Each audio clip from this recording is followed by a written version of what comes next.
Halo Sobat Easy Stock, ini kita mau bahas analisa fundamental yang paling simpel adalah menggunakan rasio eh, price book value.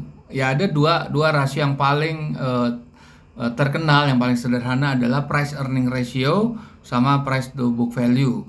Price to book value itu pada dasarnya harga dibandingkan book value. Book value itu intinya adalah ekuitas, yaitu total aset dikurangin total hutang, itu adalah book value itu.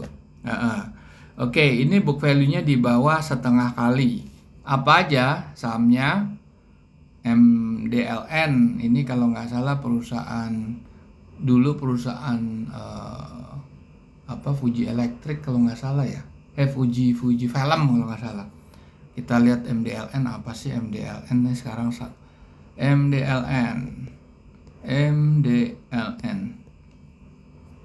Modern Land. Oh, ini properti, properti ini.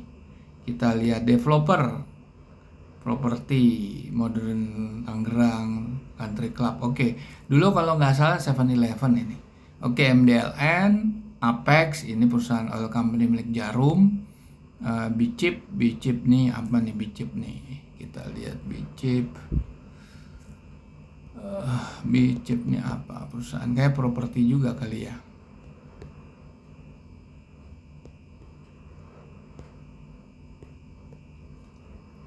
Bicip Bumi Citra Permai. Developer properti. Habis Bicip, Asri properti juga, Alam Sutra, Behit ini adalah investment company. Oke. Sekarang kita mau lihat satu-satu ya. Ini jelas di sini Behit itu pernya itu gede banget, itu 81,99. Price to book value-nya memang di bawah. Book value-nya per share-nya itu 213.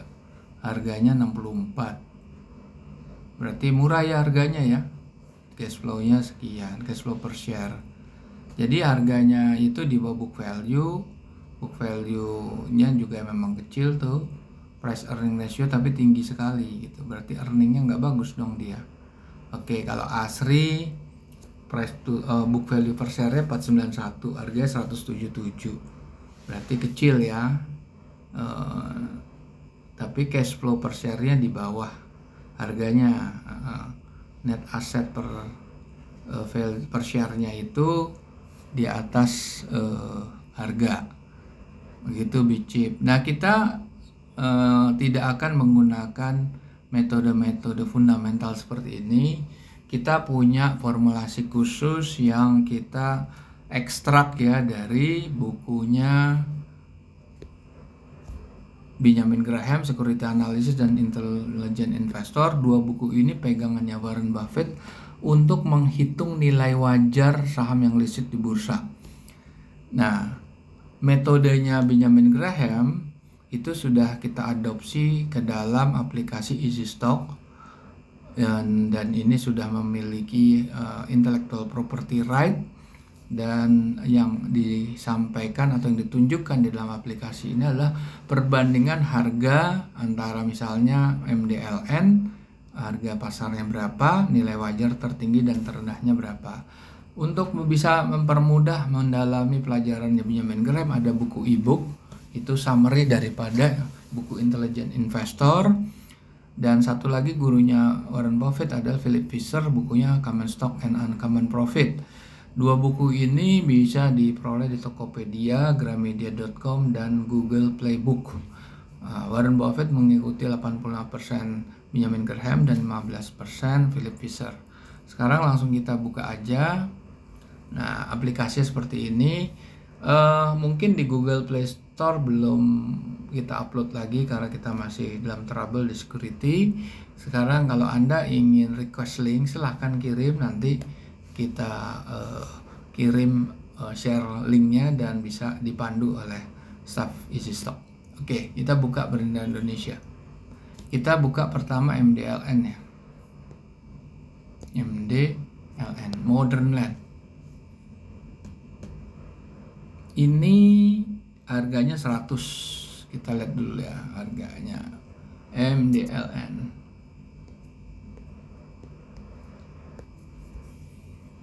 Lagi posisi turun ya, 100 perak. Posisi turun. Ini termasuk yang paling rendah nih selama ini. Jadi ya kalau lihat di sini nilai wajarnya bisa sampai 197. Berarti ada upside 190-an ya, 90% lebih. Tapi downside-nya juga negatif. Kenapa? Kita buka panel berikutnya. Kita kasih growth yang paling konservatif 1,3 karena properti akan dalam tekanan inflasi dan resesi.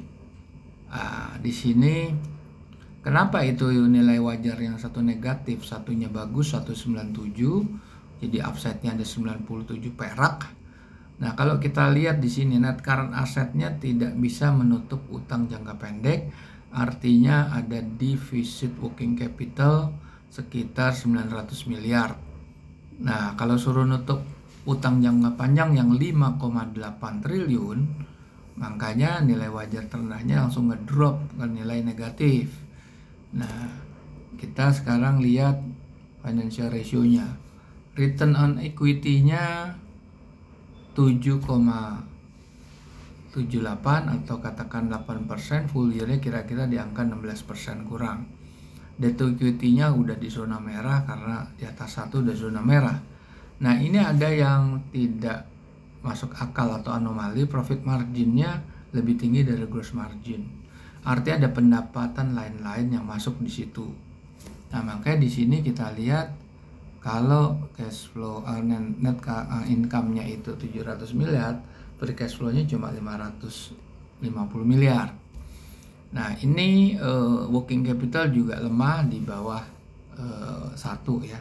Oke, jadi di sini Anda bisa tentukan sendiri Anda masih mau beli apa enggak karena ada downside ya di situ. Kemudian kita lihat setelah MDLN, kita lihat Apexindo. MDLN Apex.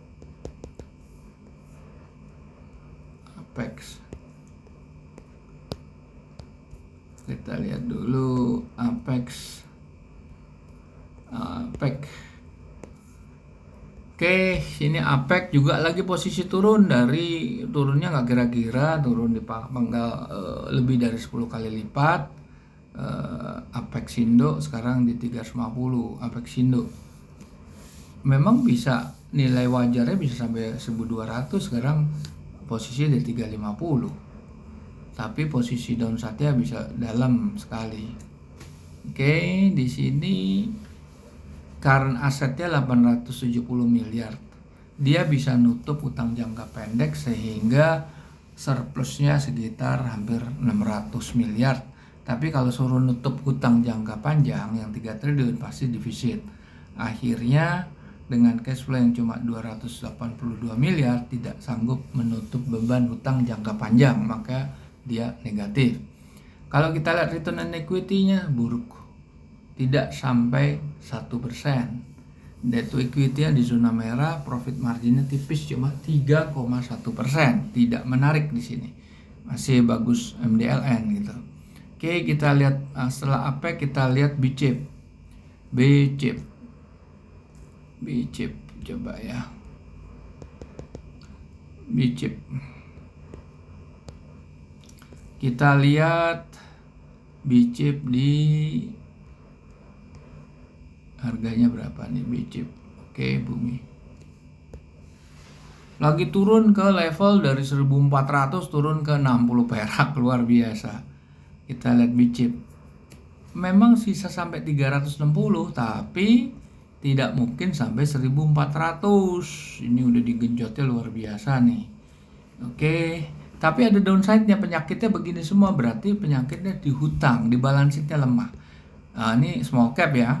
Kita lihat net current asset-nya bisa nutup utang jangka pendek, tapi tidak bisa nutup utang jangka panjang yang 350 miliar. Sedangkan free cash flow-nya cuma sekitar 7 miliar kurang, tidak cukup. Kalau kita lihat financial ratio-nya 1%, 0,5% nggak nyampe, debt equity-nya di bawah 1 bagus. Profit margin nggak bagus karena cuma 8,7%. Oke, terus working capital bagus. Nah, ini silakan ya Anda pilih ya. Kalau BCIP ini kan properti ya. Oke, kita lihat lagi apa Setelah BCIP, ASRI. ASRI juga properti juga nih, kita lihat pergerakan harganya ASRI. Oke.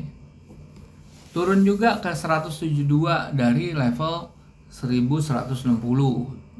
Ini anjlok-anjlokan nih sebetulnya nih harganya nih.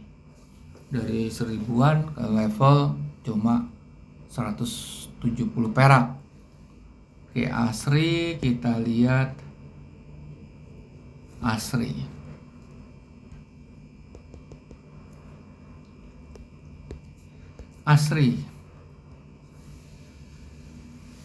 Ada 77% upside-nya bisa sampai 300, tapi downside-nya bisa minus. Nih bisa sih sampai 300 tuh. Kan 300 dia sampai. Tapi karena dia punya downside yang tinggi, jadi turunnya juga fluktuatif masih, makanya bisa mencapai angka hampir 487 perak gitu. Coba kita lihat nih, 163 bisa 149. Oke, ASRI ini properti, coba kita buka ya. Di sini balik lagi, dia masalahnya adalah di hutang.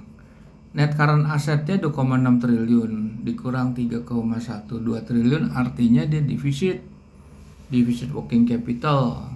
Nah, belum lagi utang jangka panjangnya yang 8,9 triliun. Nah itu, makanya ada minus. Kalau kita lihat return on equity-nya itu 2,5% full year, half year yang nggak bagus dia.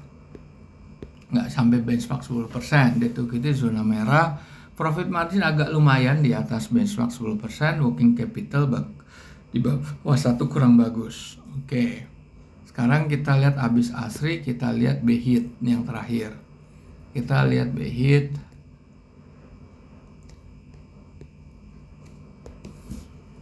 BHIT juga turun, pernah sampai di level sekarang 50-60, pernah di 85, BHIT pernah di 600. Oke, sekarang kita lihat BHIT.